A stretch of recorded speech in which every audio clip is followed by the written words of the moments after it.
how I got out of Zionism. So this is obviously a much longer conversation and a much longer story. But for the sake of brevity, I'll try to tell this, as the Alter Rebbe says, the first rabbi of Chabad. I'll try to tell the long, short version of how this happened.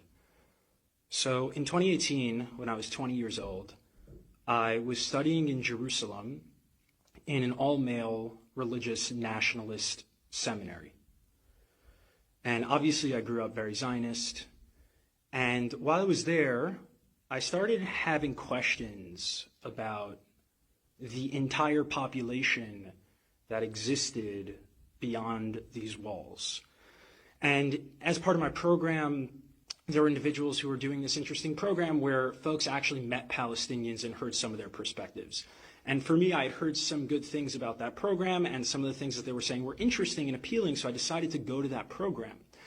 And I remember it was a Friday before Shabbos, and I was sitting there at 9 a.m. in Jerusalem, and a Palestinian man had come to speak to us.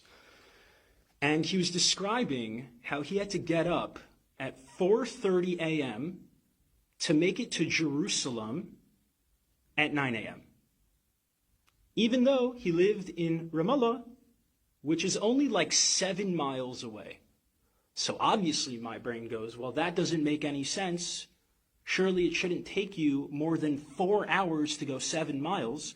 And then I listened how he proceeded to talk about the system of checkpoints, how he had to get on a separate bus, how he had to make the calculation of whether it made more sense for him to stay on the bus, knowing that if he's on the bus, he could be kicked off the bus at the checkpoint and go to the back of the line, or if it just made sense to just wait on the non-bus part of the checkpoint to get through to make sure that he got here in time, to speak to a bunch of Zionist Jews to try to convince them that Palestinians were human. So after the lecture, I went up to him, I was like, dude, this is fucked up. What is going on here? Why did no one tell me about this? And I was like, can you just I didn't even know what to, I was like, more, just more. Tell me more. He took out his ID card, and he's like, yeah, I actually have to head back now because if I'm not back by a certain time, my provisional travel status is going to get revoked and I won't be able to leave Ramallah again. And it doesn't matter if the checkpoints held me up. And the checkpoints could take 3 to 4 hours. So I need to head back now. I'm like, dude, it's 10:30 or 11 o'clock. He's like, I can't take any chances. I'm not risking this getting revoked. So I said to him, I was like, I need to know more. He said, well, why don't you come with me to Ramallah? So I'll tell you, the first thought that rose in my mind, it was rising and it said, if I go, you will kill me. Because that was the way I was conditioned. Growing up, for me, Palestinians were terrorists. There was no possibility that a Palestinian was human, and certainly no possibility that Palestinian resistance had nothing to do with Jewish folks, but had to do with the fact that there were settlers kicking Palestinians off their land, upholding apartheid, ethnic cleansing, and genocide. So as that thought was rising, there was another voice in me, and I think this voice is a deep ancestral voice, and to this day, I'm amazed at myself that I was able to challenge all of my conditioning with a second voice, a deeper knowing. And that voice immediately said, well, you've been told your whole life that this person was going to kill you and that this person was a terrorist and he wasn't human. And he's standing right in front of you and he's the exact opposite of those things. In that moment, I didn't vocalize that thought and I called bullshit and I said, yeah, I'll come. I need to see it for myself. Now, as a Zionist kid growing up, this was unheard of. The thought that I could go to a Palestinian town and come back in anything less than a body bag was absurd. But he said, you got to come in the next couple of days. So this was Friday. So I had Shabbos in Yerushalayim. And then Sunday is a work day in the Israeli settler colony. So I went to yeshiva. I went to Gemara in the morning. I think we were holding in Kedushin. And then during lunch, I took off my kippah, I put on a hat, and I went to Shar Shechem, which is Damascus Gate. The only place I wasn't allowed to go to when I was in yeshiva, for fear that Palestinians would kill me. And the second I stepped into Damascus Gate, I essentially, I don't want to say became Palestinian, that's ridiculous. I had tremendous privilege as a settler, but I got to taste, maybe instead of a drop in the ocean, I got to taste the mist surrounding one drop in the ocean of what it's like to be subject to a settler colonial regime.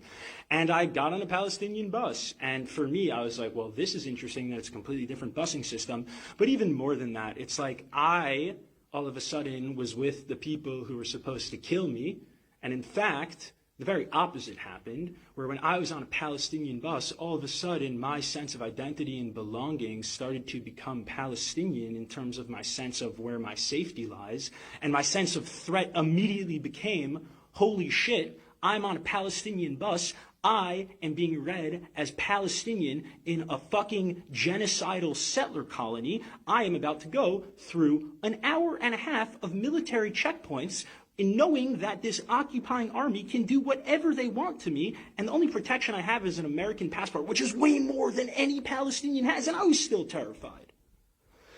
And I remember the process of just like this image of a Palestinian father being comforted by his daughter. This man's probably 65 years old, and just me just realizing in that moment, like, the deep humiliation that this person had to undergo. And he was someone privileged who was able to leave Ramallah to Jerusalem.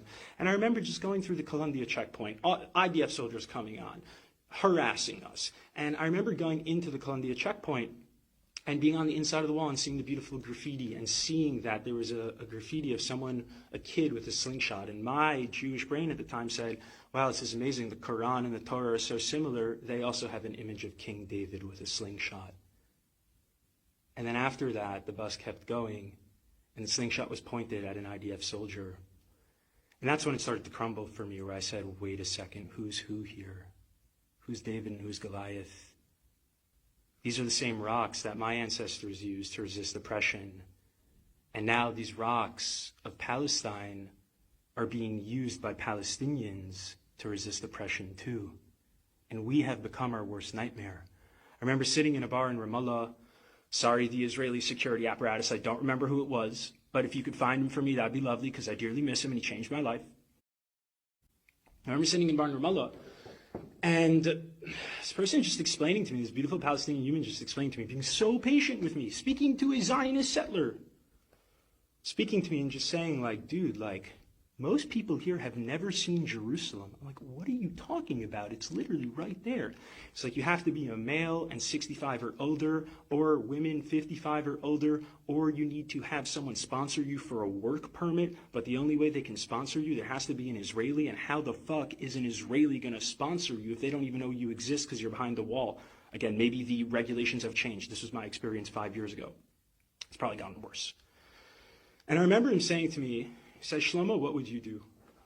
What would you do if your entire life, the only person of the occupying army that you saw, and the only interaction you ever had with Jews were IDF soldiers who came in and raided you and arrested you in the middle of the night, put you under administrative detention, tear gassed your homes, cut off your water and electricity, arrested a bunch of your friends, and killed you and harassed you? He said, what would you fucking do?